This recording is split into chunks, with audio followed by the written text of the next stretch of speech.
नमस्कार दोस्तों, मैं Jairam Chauhan induction special training 2021 से। दोस्तों अभी हमारा पिछला सेशन जो था वो एलईडी एलसीडी का चल रहा था और अभी हम जो हमारा सेशन चल रहा आज से स्टार्ट हो रहा 25 मार्च से, वो हमारा इंडक्शन का स्पेशल ट्रेनिंग स्टार्ट हो रहा है।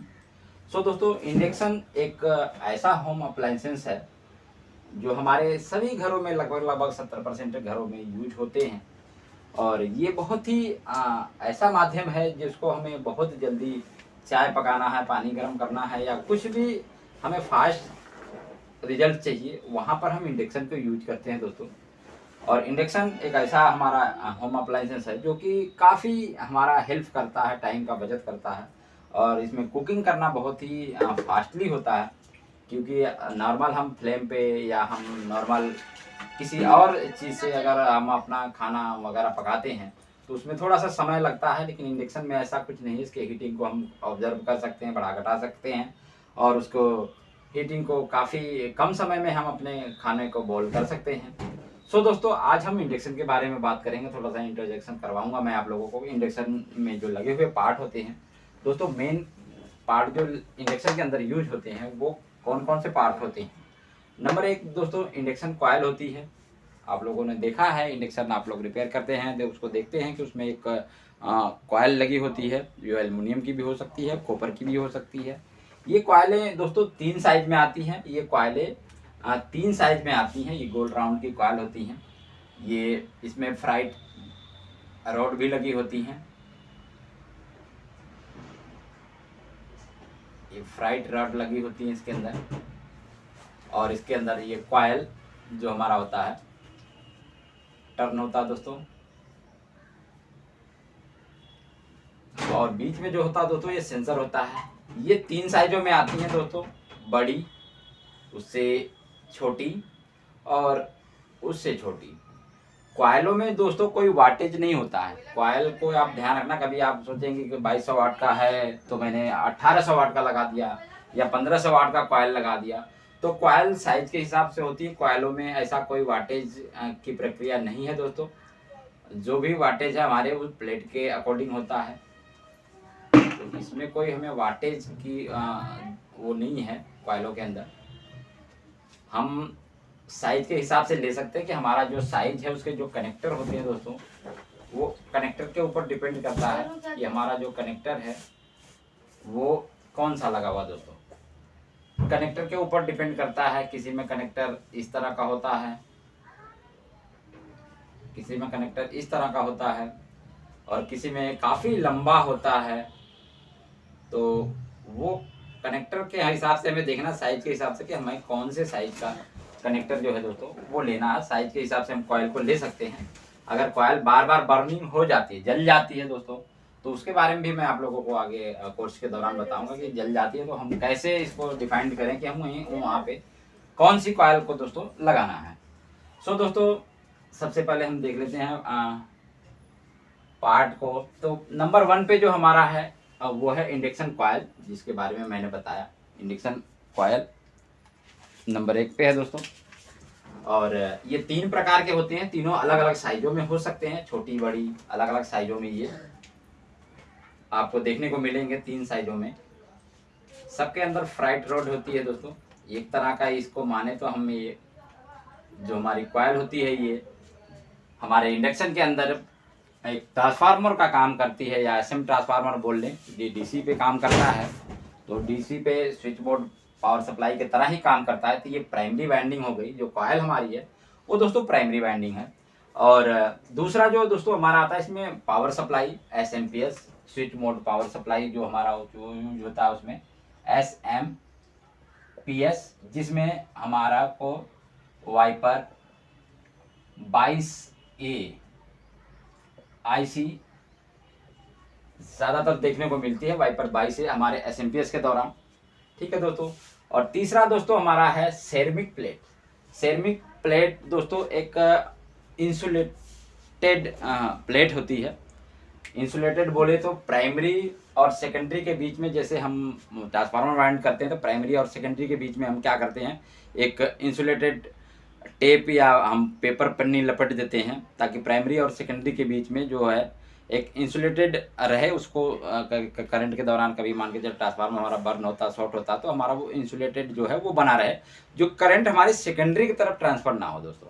एसी करंट जो हमारा मेन करंट है वो सेकेंडरी की तरफ ट्रांसफर ना हो। सो दोस्तों सेरेमिक प्लेट का काम भी वही है। इसके ऊपर हम एक सेरेमिक प्लेट लगा देते हैं, इसके ऊपर हम एक सेरेमिक प्लेट लगा देते हैं। तो ये हो गया हमारा इंडक्शन के ऊपर जैसे हमने सेरेमिक प्लेट लगाया, तो ये हो गया हमारा इंसुलेटेड। मतलब जो हमारी सेकेंडरी प्राइमरी में जो हमारा करंट था 220 वोल्ट एसी, ये करंट हमारा ऊपर जो सेकेंडरी में है वो नहीं आएगा, क्योंकि यहाँ पे इंसुलेट हो गया ये। तो ये जो प्लेट काम करती है दोस्तों सेरेमिक प्लेट, वो हमारा इंसुलेटेड का काम करती है। चौथे नंबर पे आता है दोस्तों पीसीबी कंट्रोल। पीसीबी कंट्रोल जो हमारा इंडक्शन का मेन पीसीबी होता है, इंडक्शन का मेन जो पीसीबी होता है, उसमें हमारा हीट सिंक होता है, आईसी, इसके अंदर आईजीबीटी होता है, आईजीबीटी, और हमारा रेक्टिफायर, दोनों चीज़ें इसके अंदर इनबिल्ड होता है। रेक्टिफायर भी इसी के अंदर होता है, हीट सिंक के अंदर रेक्टिफायर और आईजीबीटी होता है दोस्तों। और एक माइक्रो कंट्रोलर हमारी लगी होती है इसके अंदर, इसमें 16 पिन या 20 पिन की भी माइक्रो कंट्रोलर होती है। और हमारे यहाँ पे पैनल के जैक बने होते हैं दोस्तों, यहाँ पे फैंस के जैक बने होते हैं। और यहाँ पे जो हमारा मेन होता है एसी इनपुट पॉइंट होता है, जो कि हमारे रेक्टिफायर तक कनेक्ट करता है, वो दोस्तों आगे आएगा। तो सेशन में मैं बार बार आप लोगों को पूरा विवरण से बताऊंगा कि उसके सारे पिन आउट और किस तरह के होते हैं। सो दोस्तों ये हो गया मेन पीसीबी इसका, main PCB, sorry, main PCB control, PCB controller. ठीक है दोस्तों, उसके बाद दोस्तों आता है हमारा 5वें नंबर पर रेडिएटर फैन। एक तरह से हम माने कि जैसे गाड़ी में गाड़ी ज़्यादा गर्म होती है तो उसके लिए एक फैन का यूज किया जाता है, तो उसको क्या बोलते हैं हम लोग, रेडिएटर फैन बोलते हैं। तो रेडिएटर फैन को हम यहाँ पे रेडिएटर नाम दे दिए, एक फैन होता है। तो रेडिएटर मतलब इसलिए बोला गया कि गर्म को ठंडा करने के लिए हमें रेडिएटर फैन की जरूरत पड़ती है। तो रेडिएटर फैन जो होता है वो हमारा जो इसके हीटसिंग है, इसके अंदर हमारा जो आईजीबीटी लगा होता है दोस्तों, इसके पास में ही हमारा जो फैन है वो इसके पास में ही लगा होता है। फैन जो लगा होता है इसके पास में लगा होता है दोस्तों, ताकि इसकी हवा से इसके हीटसिंग के अंदर हवा जाए और ये ठंडा भी रहे और उसको बाहर इसकी फ्लेम को बाहर फ्लो भी करता रहे, तो दोनों काम भी करता है। सो दोस्तों ये हो गया। उसके बाद दोस्तों देखेंगे तो हमारा एक 6 नंबर पे जो आता है हीटिंग सेंसर आ जाता है। हीटिंग सेंसर जो होता है दोस्तों वो हमारा इस टाइप का होता है, इस तरह का बना होता है हीटिंग सेंसर, और इसके बीच में एक डायोड लगा होता है हमारा, एक डायोड सेंसर हमारा इसके अंदर लगा होता है। इसमें से 2 तारें निकलती हैं और हमारे कनेक्टर में कनेक्ट हो जाती है दोस्तों। ये होता है दोस्तों सेंसर, सेंसर ये हीटिंग सेंसर है जो कि हमारी इस कॉइल के सेंटर में लगता है दोस्तों। सभी कॉइलों के सेंटर में ये हीटिंग सेंसर जो है वो लगता है। सो दोस्तों इतने पार्ट के वजह से हमारा पूरा इंडक्शन जो है वो काम करता है, और इसका विवरण मैं कल पावर सप्लाई से स्टार्ट करूंगा दोस्तों। सबसे पहले इसमें पावर सप्लाई को लेंगे, पावर सप्लाई के बाद हम स्टेप बाय स्टेप इसमें जाते रहेंगे। बहुत लंबा टॉपिक नहीं है, अगर समझाऊं तो मैं इसको 15 दिन में बहुत ही बखूबी तरह से, बहुत ही अच्छी तरह से, जो कि दिमाग में घुसने वाली चीज़ होती है उस तरह से मैं समझाऊं। 15 दिन मेरे लिए काफ़ी बहुत मायने रखता, बहुत बड़ा समय होता है 15 दिन का इस इंडक्शन को लेकर। इतना बड़ा कोई इसमें टॉपिक नहीं है, सब उसी सिद्धांत पे काम करेंगे दोस्तों। और आपको बस एक बार समझने की ज़रूरत है, और कोई भी सेशन को मिस ना करें।